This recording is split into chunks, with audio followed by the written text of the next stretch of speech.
Assalamualaikum warahmatullahi wabarakatuh. Waalaikumsalam warahmatullahi wabarakatuh. Alhamdulillahirabbil alamin wassalatu wassalamu asrofil anbiya'il mursalin wa ala alihi washabbihi ajmain.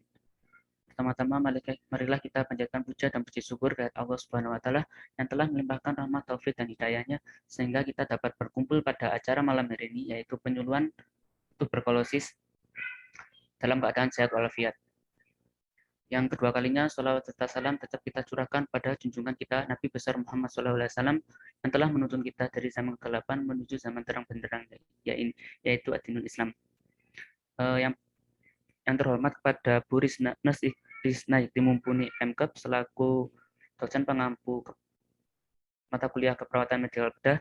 Yang kedua kepada teman-teman yang telah mau join pada penyuluhan hari ini. Sebelumnya, bagaimana kabarnya hari ini? Alhamdulillah baik, Mas. Alhamdulillah ya. Alhamdulillah baik. Baik, perkenalkan ya, di sini nama saya ada Adi Irman Nur Fauzi, alamat saya dari Karangploso. Saya kuliah di Stikes Maharani Malang. Di sini kami akan melakukan penyuluhan tentang tuberkulosis yang akan disampaikan oleh teman saya yaitu Niswa. Untuk nama lengkap pemateri tersebut ya adalah Niswa Nuril Haini, umurnya 20 tahun, alamatnya di Jalan Segaran nomor 2, RT 1 RW 8, Kendal-Paya, Malang. Riwayat pendidikannya yaitu alumni SMA Nurul Ulum, Malang. Pada malam hari ini, saya akan membagikan susunan acara. Yang pertama pembukaan, sudah saya buka. Yang kedua, pemaparan materi. Yang ketiga, penampilan video. Dan keempat, sesi tanya jawab dan penutup. Untuk mempersingkat waktu, marilah kita buka acara dengan Suratul Fatihah, supaya acara ini berjalan dengan lancar. Al-Fatihah.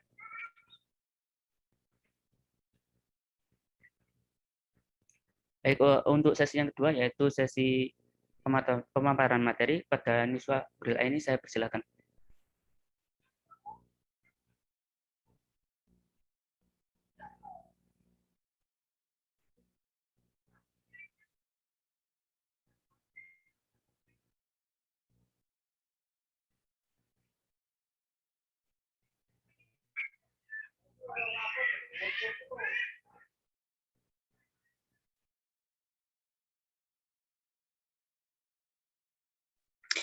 Baik, terima kasih untuk Mas Moderator.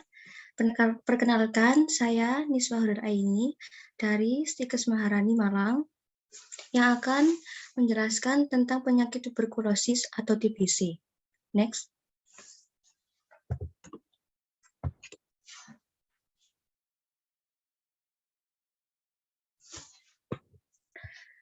Sebelumnya, apakah kalian tahu pengertian penyakit TBC itu seperti apa? Masih belum. Baik. Kak. Baik, saya akan menjelaskan bagaimana apa itu penyakit TBC atau tuberkulosis. Pengertian TBC atau tuberkulosis adalah suatu penyakit infeksi yang disebabkan oleh bakteri Mycobacterium atau tuberkulosa. Penyakit bakteri ini merupakan bakteri basil yang sangat kuat sehingga memerlukan waktu lama untuk mengobatinya. Bakteri ini lebih sering menginfeksi organ paru-paru dibandingkan bagian lain tubuh manusia. Tuberkulosis merupakan salah satu penyakit paling mematikan di dunia. Next.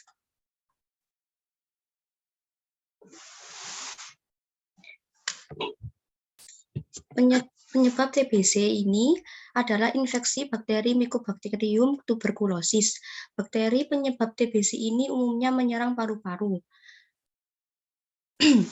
Bakteri penyebab TBC ini umumnya menyebar ke orang lain melalui percikan air liur yang dilepaskan ke udara saat penderita TBC bersin, batuk, atau meludah. Penyebab TBC ini bisa menular dengan cara apabila tangan kita itu kotor, perubahan cuaca, kurang tidur, merokok, kekurangan vitamin D, atau menghirup udara yang telah terkontaminasi Mycobacterium tuberculosis. Next.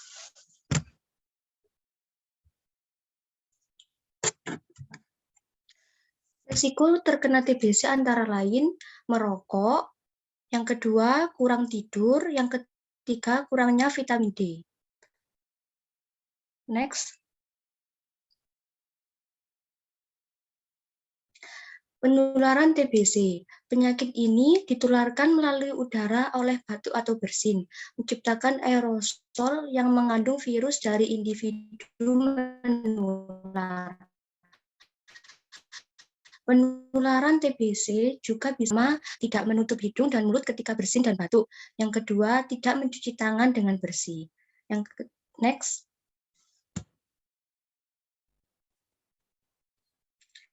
Tanda dan gejala terinfeksi penyakit TBC. Yang pertama, demam. Yang kedua, berat badan menurun. Next.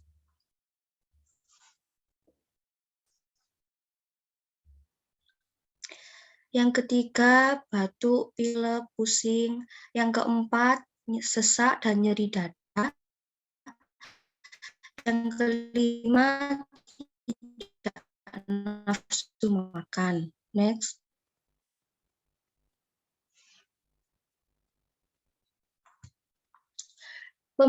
Pemeriksaan penunjang. Yang pertama, melalui foto rongsen paru atau yang disebut pemeriksaan radiologi yang berfungsi untuk mengetahui adanya infeksi primer, digambarkan dengan nodul terkalsifikasi pada bagian perifer paru dengan klasifikasi dan limfonodus hilus. Yang kedua, dengan menggunakan teknik lab darah lengkap. Itu pemeriksaan darah ini kurang mendapat perhatian karena hasilnya kadang-kadang meragukan, tidak sensitif, tidak juga spesifik. Pada saat TB paru mulai aktif, akan didapatkan jumlah leukosit yang sedikit meninggi dengan hitung jenis pergeseran ke kiri. Jumlah limfosit masih di bawah normal, laju endap darah mulai meningkat. Jika penyakit mulai sembuh, jumlah leukosit kembali normal, dan jumlah limfosit masih tinggi. Next. Kalian tahu apa sajakah sih komplikasi yang ditimbulkan oleh bakteri TBC? Apakah ada yang tahu? Belum, Mbak. Baik, saya akan menjelaskannya. Next, Mbak. Yang pertama, komplikasi pada TBC yaitu pada tulang. TBC tulang ini bisa disebabkan oleh bakteri TBC yang mengendap di paru-paru, lalu terjadi komplikasi dan masuk ke tulang. Atau bisa juga bakteri TBC langsung masuk ke tulang lewat aliran darah dari paru-paru. Next.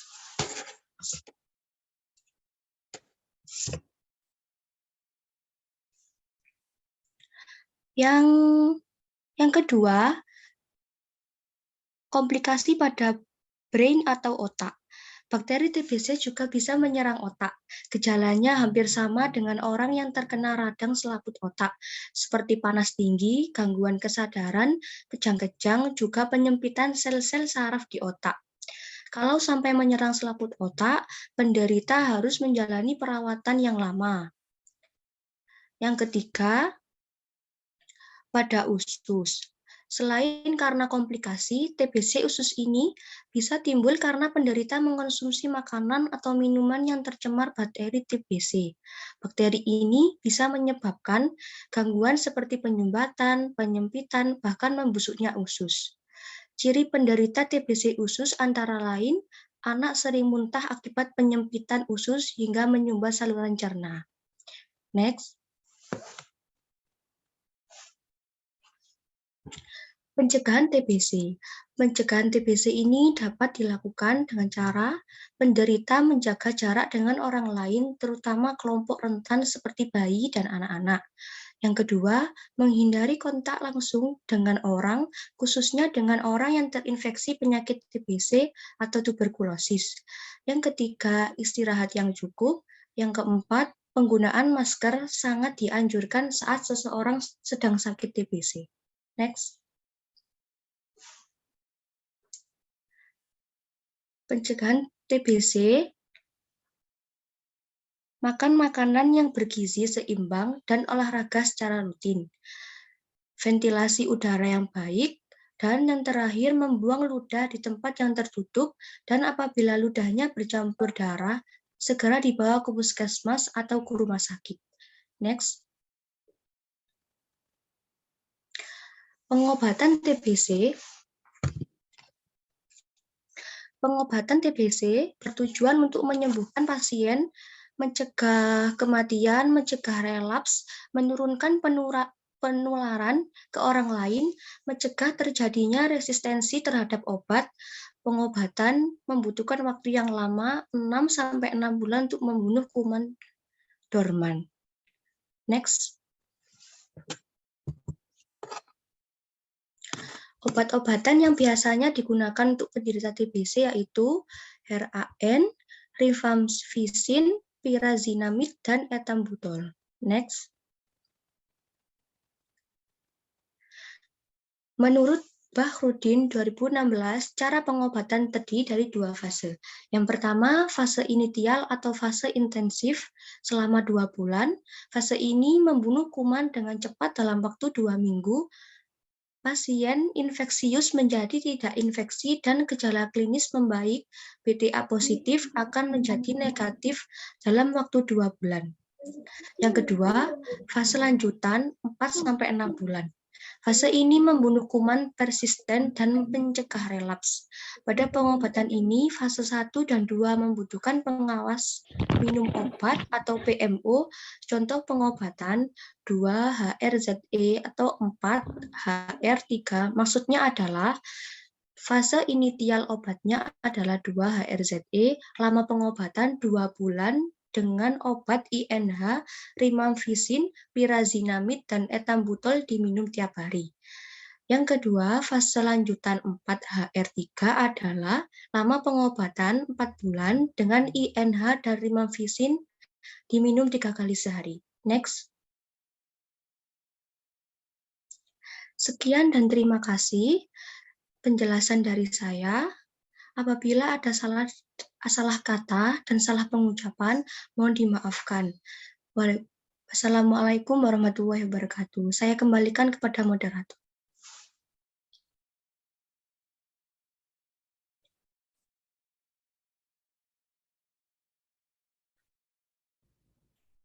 Terima kasih kepada Mbak Niswa selaku pemateri. Selanjutnya pemaparan video dari tuberkulosis. Kepada yang bertugas, saya persilahkan.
Negara dengan jumlah pasien TBC terbanyak kedua di dunia, perkiraan jumlah pasien TBC di Indonesia saat ini berjumlah 842.000.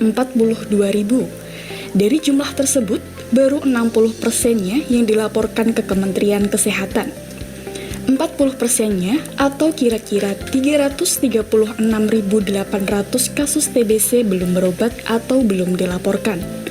Bahkan, setiap hari sekitar 300 orang di Indonesia meninggal karena TBC. Wah, bukan angka yang sedikit ya. Lantas, apa sih sebenarnya TBC itu? Tuberkulosis, sering disingkat TB atau TBC, adalah penyakit menular langsung yang disebabkan oleh kuman TBC, Mycobacterium tuberculosis. Kuman TBC hanya dapat dilihat dengan menggunakan mikroskop, yang terlihat berbentuk batang dan sifatnya tahan asam. Oleh karena itu, kuman TBC sering disebut sebagai bakteri tahan asam. Kenapa sih TBC ini masih menjadi masalah besar di Indonesia? Yang pertama, belum semua fasilitas pelayanan kesehatan memberikan pelayanan yang optimal untuk pasien TBC. Kedua, belum semua lapisan masyarakat sadar untuk berobat ke dokter, puskesmas, atau rumah sakit jika batuk lebih dari 2 minggu. Ketiga, belum semua lapisan masyarakat paham tentang penyakit TBC, bahayanya, cara penularannya, pengobatannya, dan pencegahannya. Bagaimana kuman TBC ditularkan dari pasien ke orang di sekitarnya? Penularan kuman TBC terjadi melalui droplet, percikan air ludah yang keluar saat pasien TBC batuk, bersin, tertawa, atau berbicara.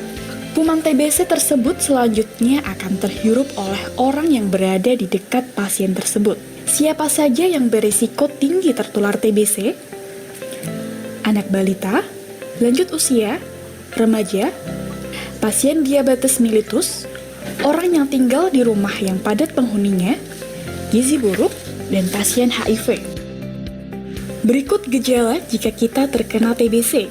Untuk orang dewasa, gejala utamanya adalah batuk berdahak lebih dari 2 minggu disertai darah. Gejala penyertanya adalah demam, penurunan berat badan, keringat malam, sesak nafas atau nyeri dada, nafsu makan menurun, dan lemah. Sementara, untuk anak, gejala yang ditimbulkan adalah batuk lebih dari 2 minggu, membekakan kelenjar, demam tanpa sebab, berat badan turun, atau aras-arasan. Lalu, bagaimana cara mencegah sakit TBC? Salah satunya dengan vaksinasi BCG yang diberikan pada anak umur 0-3 bulan. Selain itu, kita harus menciptakan lingkungan dan gaya hidup sehat, seperti biasakan gaya hidup sehat, makan makanan yang bergizi, rumah dengan jendela dan ventilasi yang terbuka agar sinar matahari dapat masuk ke dalam rumah, dan tidak merokok. Apa yang harus dilakukan bagi orang yang kontak serumah atau kontak erat dengan pasien TBC?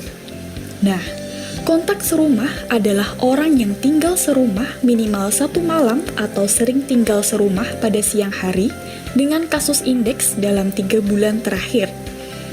Sedangkan kontak erat adalah orang yang tidak tinggal serumah tetapi sering bertemu dengan kasus indeks dalam waktu yang cukup lama, yang intensitas berkontaknya hampir sama dengan kontak serumah dalam 3 bulan terakhir. Yang harus dilakukan adalah segera ke fasilitas pelayanan kesehatan untuk dilakukan penapisan TBC. Segera ke fasilitas pelayanan kesehatan jika timbul gejala TBC. Segera diberikan terapi pencegahan TBC berdasarkan indikasi dan keputusan dokter. Apakah TBC bisa disembuhkan? Ya, tentu bisa. Jika kita merasa punya beberapa tanda gejala TBC atau kontak erat, bahkan serumah dengan penderita TBC, tentu kita wajib konsultasi dengan dokter terkait bagaimana penanganan lebih lanjut. Atau bisa juga melakukan screening gratis jika di daerah kita ada program Zero TB. Yang jelas, menerapkan pola hidup bersih sangat dianjurkan. Tetap gunakan masker, serta rajin mencuci tangan dengan sabun di dalam air mengalir akan melindungi kita dari bakteri-bakteri atau virus. Salam sehat.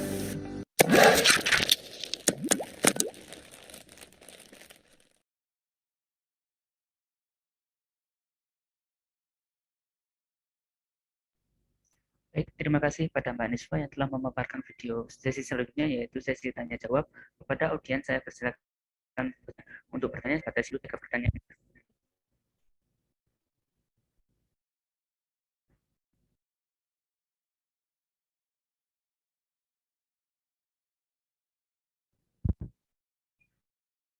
Baik, ini ada pertanyaan dari kolom chat dari Mas Riki Zain. Perkenalkan, nama saya Rizky Zain. Mohon izin bertanya, apakah penyakit TBC itu diwariskan secara genetik? Terima kasih. Baik, kepada pemateri saya persilakan untuk menjawab pertanyaan dari Mas Riki tersebut.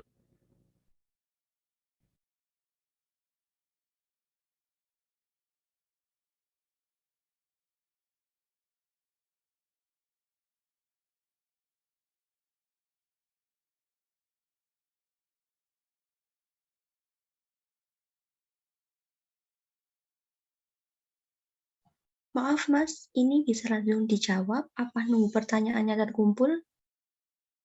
Bisa langsung dijawab aja, Mbak. Baik, saya akan menjawab pertanyaan dari Mas Riki Zen. Tentang soalnya perkenalan saya. Apakah penyakit TBC itu diwariskan secara genetik? Apakah begitu? Apakah benar Mas Riki Zen?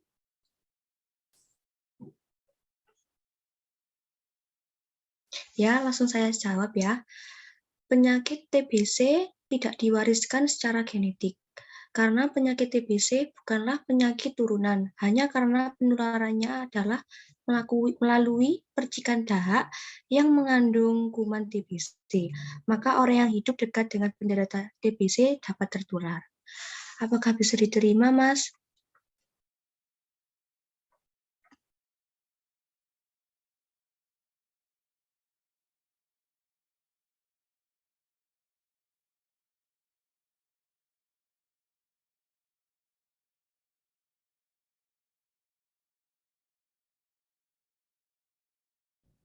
Baik, terima kasih atas pertanyaan.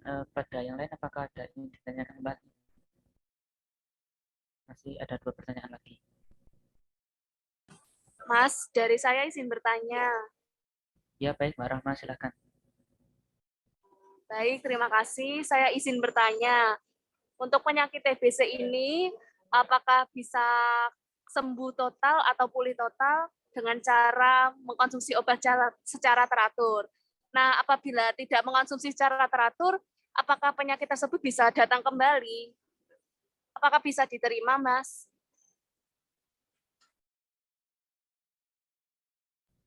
Baik, bisa, Mbak.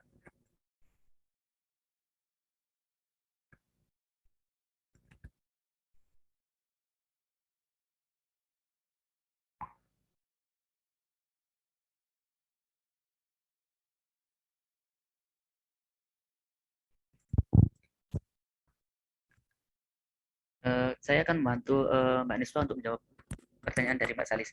Nah, apabila konsumsi obat TBC berhenti, maka pengobatan akan dilakukan kembali ke masa awal. Jadi penderita TBC itu tidak bisa sembuh jika pengobatan itu kurang dari 6 bulan. Pengobatan TBC sendiri bisa sembuh jika pengobatan dilakukan selama 6-9 bulan. Jika pengobatan berhenti dalam kurang dari 6 bulan, maka pengobatan akan dilakukan mulai dari nol kembali. Seperti itu, Mbak.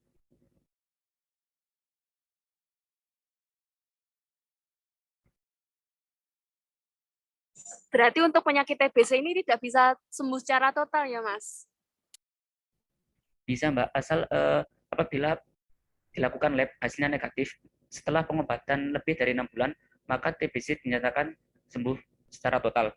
Dan apabila pengobatan berhenti sebelum dari 6 bulan dan dilakukan, pasti akan dilakukan lab, pasti penderita tersebut masih dalam keadaan positif TBC. Dalam jangka 6 bulan itu apakah sudah pasti gitu? Seumpamanya kurang dari 6 bulan, berarti hasilnya pasti positif, Mas Ihan? Ya, baik, Mbak. Seperti itu, pasti positif karena kuman bakteri tuberkulosis tersebut sangat resisten terhadap obat dan sulit untuk mati dalam tubuh kita. Jadi pengobatan minimal adalah 6 bulan untuk mematikan bakteri tersebut. Baik, Mas. Terima kasih, sangat jelas sekali. Baik, Mbak, sama-sama. Mungkin dari audiens lain, apakah ada yang ingin ditanyakan?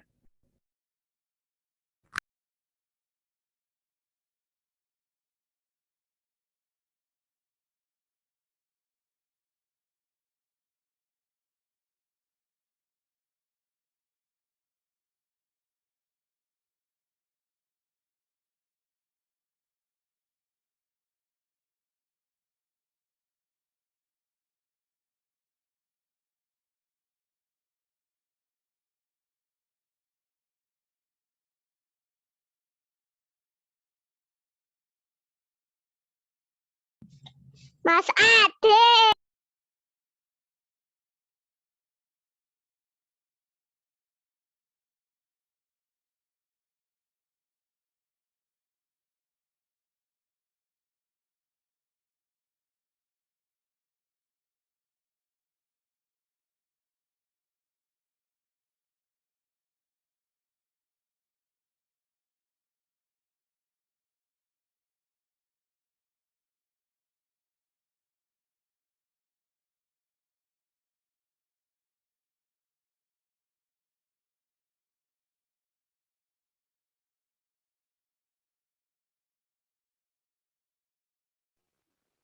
Mas izin bertanya.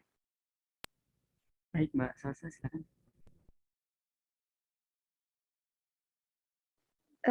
Bagaimana sih efek terhadap janin bila ibu hamil itu sedang mengidap penyakit TBC? Apakah berbahaya bagi ibu hamil jika terkena penyakit TBC?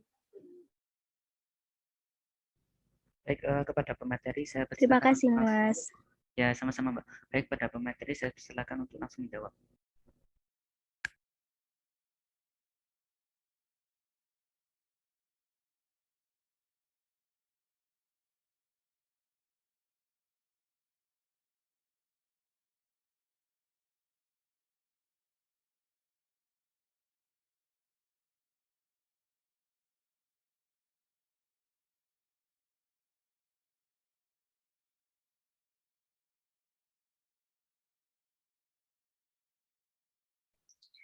Baik, saya akan menjawab pertanyaan dari Mbak Salsa. Bagaimana efek terhadap janin bila ibu hamil sedang mengidap penyakit TBC? Apakah benar, Mbak Salsa? Benar, Mbak. Ya, biasanya keadaan gizi penderita TBC kurang baik, sehingga hal ini dapat mempengaruhi perkembangan bagi janin dalam kandungan. Ibu hamil tetap harus diberikan terapi dengan obat TBC dengan dosis efektif terendah. Obat TBC yang diminum oleh ibu dapat melewati plasenta dan masuk ke janin, dan berdasarkan beberapa kepustakaan disebutkan tidak memberikan efek yang terlampau berbahaya. Akan tetapi pemantauan ketat pada perkembangan janin harus tetap dilakukan. Setelah bayi dilahirkan, dapat dipisahkan terlebih dahulu dari ibu selama TBC masih aktif. Begitu. Apakah sudah jelas, Mbak Salsa?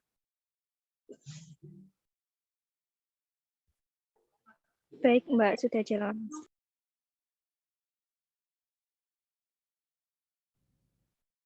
Terima kasih. Masuk sesi terakhir yaitu penutup. Saya ucapkan terima kasih pada semua audien atau teman-teman dari SMK Nurul Huda Malang. Kami dari Siti Kesmarani mohon maaf apabila ada salah kata ataupun kekurangan pada penyampaian materi pada hari ini. Saya akhiri, wabillahi taufiq wal hidayah. Wassalamualaikum warahmatullahi wabarakatuh. Waalaikumsalam warahmatullahi wabarakatuh. Wabarakatuh. Terima kasih banyak, Kak. Siap, sama-sama.